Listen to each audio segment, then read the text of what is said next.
Este é o vídeo em que eu vou te ensinar a fazer um diagnóstico do ambiente em que essa horta vai rolar. Não importa se é uma super horta, um latifúndio ou se é um vasinho pequenininho no parapeito da janela, tem uma série de pontos que você precisa prestar atenção antes de começar. Vamos embora?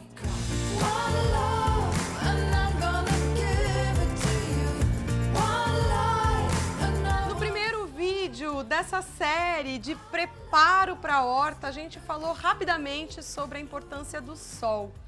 Esse é o vídeo em que eu quero que você aprenda a identificar o sol como um expert. Você não sabe para que lado o sol nasce na sua casa, Verdinho? Põe uma bússola. Qualquer celular tem aplicativo de bússola gratuito para baixar. O seu rosto olha para norte e o seu braço direito fica esticado para o nascente, ou seja, para o lado que o sol surge no horizonte logo de manhã cedinho. Com isso, o seu braço esquerdo vai ficar voltado para o poente, para o lugar onde você vê lá o fim da tarde, o sol sumindo no horizonte. Sabendo o desenho que o sol faz no céu, você tem uma pista de quantas horas batem de sol em cada uma das paredes. Então, você também vai perceber que, embora o espaço seja pequeno, o sol pode projetar luz somente ali ou somente ali. Não é o ambiente que vai mudar, e sim qual parede, qual canto dele é o lugar ideal para eu fazer a horta. Quanto mais sol, melhor, tá? Então, por exemplo, eu fiz a horta nesse quintal toda para o lado de cá, porque o outro lado do quintal é extremamente sombreado. O espaço é pequeno. A gente está a poucos passos de distância de uma ponta para outra. E mesmo assim, eu tenho diferenças de insolação dentro desse mesmo lugar. No ambiente interno, por exemplo, você pode reparar que uma parede recebe 4 horas de sol por dia, por exemplo, mas não na parede toda.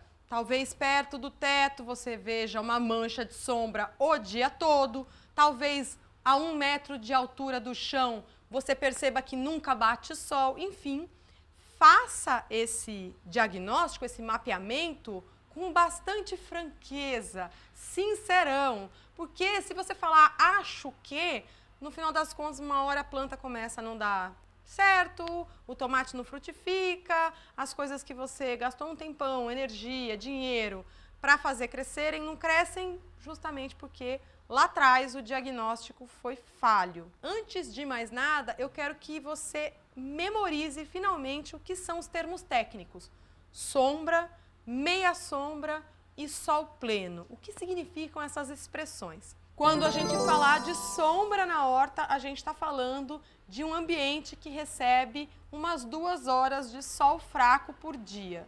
Num ambiente de sombra, você vai conseguir cultivar basicamente as plantas de folha, como é o caso do agrião, do almeirão, das alfaces, da chicória, da escarola e, com um pouquinho de sorte, também da couve e manteiga. Quando você tem um ambiente que recebe sol metade do período, esse ambiente é chamado de meia sombra. Daí a pessoa acha que meia sombra é sombra, mas meia sombra não é sombra, Verdinho. Meia sombra é um ambiente que por 4 horas está só na claridade e as outras 4 horas está no sol. Com 4 horas de sol, você consegue cultivar uma porção de plantas que vão além do estágio da folha mais simples e ou produzem uma raiz diferente, ou produzem flores, ou produzem folhas duras. Estou falando aí da alface americana, do repolho, estou falando de capuchinha, de couve-flor, de brócolis, estou falando de cenoura, de rabanete, de beterraba e de muitas outras plantas. Carol, mas bate muito mais sol na minha casa. É o dia todo. O dia todo, Carol. Não tem nenhuma hora que não tem sol. O tempo inteiro tem sol. Ótimo! Então você consegue cultivar nesse espaço não só as plantas de sombra, as de meia sombra, como também as plantas de sol pleno. 8 horas de sol é o que se chama em botânica de sol pleno. Mas espera, Carol, peraí. Você falou que as plantas de sombra não aguentam sol forte o dia inteiro. Como assim eu posso cultivar planta de sombra num lugar que batem 8 horas de sol por dia? Porque você vai começar a fazer escadinhas, como essa que eu tô fazendo aqui. Tem uma macaxeira que precisa de muito sol e que fica grande e que, portanto, sombreia e cria um ambiente de sombra para as plantas que estão aqui embaixo. Essa daqui, ali atrás e aqui no fundo, são todas plantas de sombra. Estão crescendo lindas aqui, super vivazes. Essa daqui, inclusive, ó, tá com folha nova, enorme, nunca teve tão bonita. Ela tá num ambiente de sombra. A macaxeira tá num ambiente que ela acha que é sol pleno, mas tudo aqui, na verdade, está à meia sombra. Num ambiente de sol pleno, você pode cultivar as plantas de sombra e de meia sombra e também as plantas que vão dar frutos, legumes ou grãos. Dá para cultivar, por exemplo, tomate, mas também pepino, pimentão, pimenta, jiló, berinjela, quiabo. Pensa aí, chuchu, a lista é enorme. Eu vou conseguir cultivar também os grãos, os feijões, as vagens, as ervilhas, o grão de bico, todas essas coisas crescem num ambiente ensolarado. E aí, Verdinho, a gente vai entendendo por que a horta não deu certo. Será que você não plantou tomate num local que era muito sombreado? E para ele chegar no estágio de frutificar, ele precisaria de mais sol? Aqui a gente tem tomate, está bem no finalzinho do ciclo já. Olha só o sol que eu falei invadindo. Nós estamos perto das 11 horas agora e o sol já está até metade do meu quintal. Mais alguns minutos e ele vai ter alcançado toda essa batata doce. Então, as plantas se adaptam. Nenhuma planta vai fazer uma matemática assim, eu estou tomando 7 horas e meia, então eu não vou dar fruto. Nesse nível de detalhamento, você vê que eu tenho aqui um ambiente com um pouco menos horas de sol e as plantas de sol pleno estão indo. Mas a grande questão é que sem sol nenhum, você não consegue fazer a planta seguir o ciclo de vida dela até alcançar o estágio de frutificar, entendeu? Segundo ponto do diagnóstico do ambiente que você precisa atentar, aliás, ele é super importante e quase ninguém fala, é o vento. Às vezes você tem um espaço que é até bom de sol, mas venta muito. É um corredor, o vento entra lambendo tudo que tem ali no caminho. Tem uma corrente de vento que bate até porta.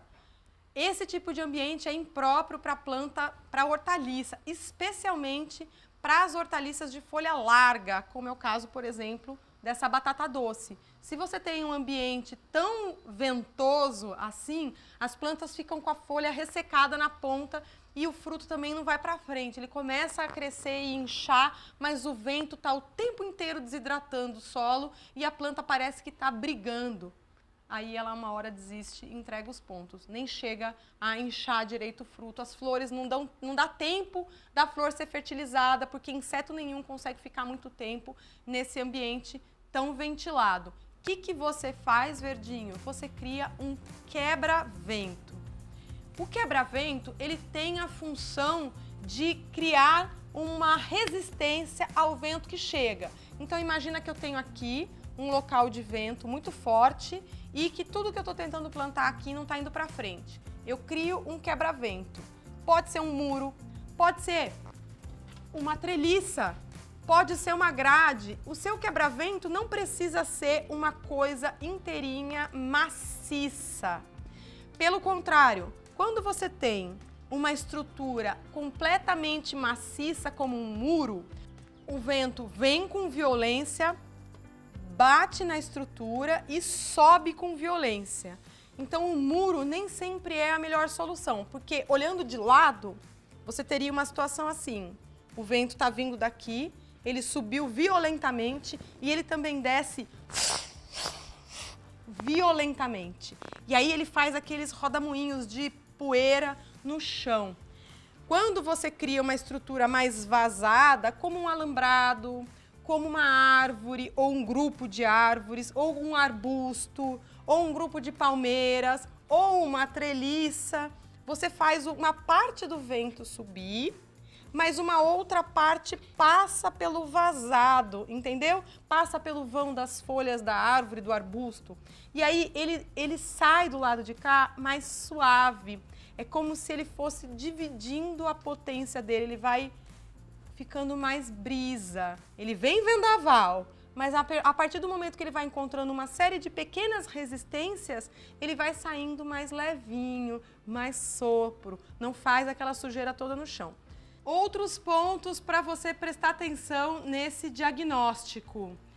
Quanto tempo você pode dedicar às plantas? Quem tem uma vida muito corrida não deve plantar plantas de ciclo muito rápido, porque se você bobeou em algum momento do ciclo que já é curtinho, talvez você perca a colheita. Talvez seja mais fácil você cultivar uma coisa de ciclo mais longo, que quando você tem um tempinho, você vai lá e põe um adubo, vai lá e dá uma atenção. Tem criança, tem bicho de estimação em casa? Avalie a possibilidade de subir a sua horta, em vez de as coisas ficarem no baixo, ao alcance das mãozinhas, ao alcance de focinhos e de patas que escavam, sua horta pode estar numa parede, num suporte, num tripé. Ela pode estar suspensa de alguma forma. Ou você pode construir canteiros altos. Quem tem cachorro pequeno, por exemplo, basta simplesmente tirar os vasos do chão, como a gente fez aqui. Eles estão em cima de suportes de ferro e são grandes o bastante para esses cachorrinhos menores não conseguirem alcançar. Mais uma coisa para você avaliar na sua listinha de diagnóstico. Já sabe sobre o sol, já sabe sobre o vento, o tempo que você vai dedicar e principalmente se tem pet ou criança, leve em consideração o espaço. Você tem bastante espaço e pode então ter caixas grandes de horta ou você tem pouco espaço. Quanto menor o espaço, mais desafiador é ter horta, mas isso não significa necessariamente que o vaso tem de ser pequeno. Dá mais trabalho ter várias coisinhas de horta em vasinhos minúsculos do que você ter um vaso um pouquinho maior com várias coisas juntas, tá? Você vai ver que o tamanho do vaso é um limitador para o crescimento da planta. A partir de um certo ponto, você não consegue cultivar quase nada. Por isso, é sempre importante que nesse diagnóstico que você faça, você tente buscar onde mais você tem sol e poderia ganhar alguns centímetros a mais de espaço. Outro truque certeiríssimo, em vez de vasos redondos, avalie fazer a sua horta com vasos quadrados ou retangulares, porque eles ocupam cada centímetro quadrado que você tem à disposição. Eu sei que é bastante informação, mas tem tempo ainda para a gente começar o nosso curso gratuito de horta. Aproveita para rever esses vídeos, para tomar notas, se for o caso, se você memorizar melhor, faz até desenho, que essa horta que você tanto quer, esse ano vai sair. Verdinho, o link para você se inscrever na turma do curso gratuito de horta está aqui embaixo na descrição desse vídeo e no próximo vídeo eu vou te ensinar como é que semeia como um profissional.